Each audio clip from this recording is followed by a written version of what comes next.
बतावेले कि गीत गौलई में बालक बात बयार खराब होले, लेकिन ये बालक करामात करत हो। सही बात है माई ये सैया ये सैया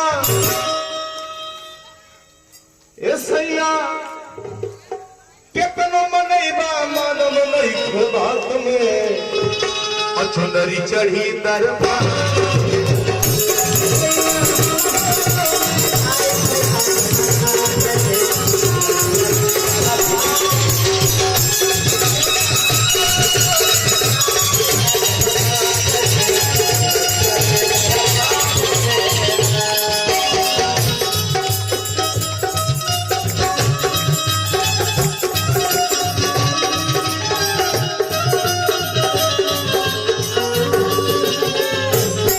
मैया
शिवम भैया के माता जी के तरफ से शानदार 200 रुपयों का पुरस्कार हमारे शिवम भाई के माता जी, हमरो माता जी, हम सभी कलाकारों के शिवम भाई के नेतृत्व में इस कार्यक्रम का आयोजन किया गया।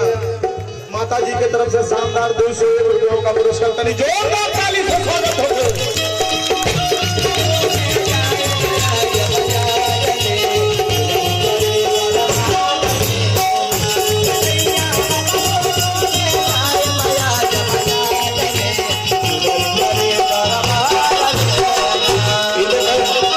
छोटे बबुआ दीपक के तरफ से शानदार 100 रुपयों का पुरस्कार।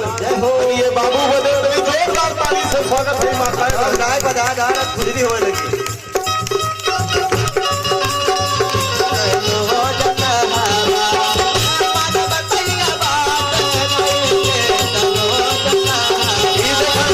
परम सम्मानित आप श्रवण गुप्ता जी के तरफ से 100 रुपयों का आशीर्वाद बार बार प्राप्त करते हैं। माता जगत जननी जगदम्बा से ही निवेदन बा कि गुप्ता जी के सकल मनोरथ पूर्ण हो गए। यानी जोरदार ताली से स्वागत हम लोग गुप्ता जी के हो गए चाहिए। वीडियो बनो थोड़ा, इंटरनेशनल आदमी है हो